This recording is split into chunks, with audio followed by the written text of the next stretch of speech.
You wanna speak, right? So you click on this video. At first, think that if we make any kinds of conversation, we need to make sentence.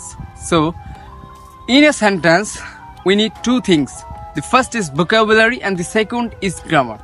So now you will think that I don't know vocabulary, so I can't speak in English.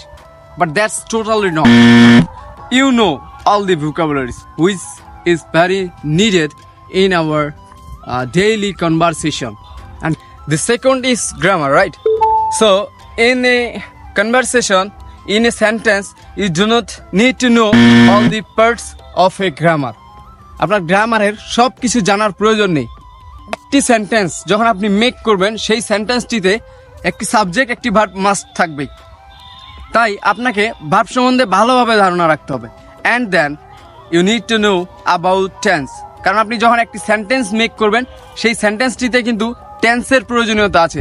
কারণ আপনি যখন কাউকে কোনো কিছু বুঝাচ্ছেন বা বলছেন, সেখানে যদি আপনি টেন্সটা সঠিকভাবে বুঝাতে না পারেন, তাহলে কিন্তু বাক্যটি ভুল হয়ে যাবে বা বাক্যটি আপনার এলোমেলো হয়ে যাবে। তাহলে আপনার দুটো জিনিসের প্রয়োজন, একটি হচ্ছে টেন্স, একটি হচ্ছে ভার্ব।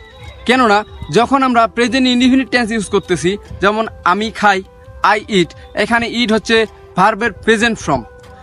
আবার যখন আমি প্রেজেন্ট কন্টিনিউয়াস টেন্স ইউজ করতেছি, সেখানে হচ্ছে আই অ্যাম ইটিং রাইস, আমি ভাত খাইতেছি। এখানে অ্যাম হচ্ছে হেল্পিং ভার্ব এবং ইট হচ্ছে মেইন ভার্ব। অ্যান্ড দেন ইটের সাথে আইএনজি যুক্ত করা হয়েছে, অর্থাৎ মেইন ভার্বের সাথে আইএনজি যুক্ত করা হয়েছে। তার মানে এখানেও আবার ভার্বের প্রয়োজনীয়তা রয়েছে এবং এটি যে প্রেজেন্ট কন্টিনিউয়াস টেন্স, সেটিরও প্রয়োজনীয়তা রয়েছে। তাহলে টেন্স আর ভার্বের প্রয়োজনীয়তা রয়েছে। আবার যদি দেখি আই হ্যাভ ইটেন রাইস, আমি ভাত খেয়েছি, এখানে হ্যাভ হচ্ছে অক্সিলারি ভার্ব বা হেল্পিং ভার্ব, আবার ইটেন হচ্ছে ভার্বের ফার্স্ট পার্টিসিপল ফর্ম, মেইন ভার্বের ফার্স্ট পার্টিসিপল ফর্ম। তাহলে এখানেও আমাদের একটি ভার্বের প্রয়োজন রয়েছে এবং এটি যে প্রেজেন্ট পারফেক্ট টেন্স এবং এখানে যে আমাকে ভার্বের ফার্স্ট পার্টিসিপল ফর্ম ইউজ করতে হবে, সেটিরও প্রয়োজনীয়তা রয়েছে। তাহলে টেন্স আর যদি ভার্ব আমরা সম্পূর্ণরূপে জানি, তবে কিন্তু আমরা খুব তাড়াতাড়ি ইংরেজিতে স্পিকিং করতে পারবো। কেননা আমরা গ্রামার ছোট থেকেই পড়ে আসছি। আমরা 2-4টা বাক্য যে কোনো মুহূর্তে তৈরি করতে পারি, বাট বুঝি না যে এই বাক্যটি যখন আমি বলছি, সেটি কোন টেন্সে হবে আর এই বাক্যটির ভার্ব কোন ভার্বের কোন ফর্মে এই ভার্বটি বসাতে হবে, বাক্যটিতে ভার্বের কোন ফর্ম ইউজ করতে হবে।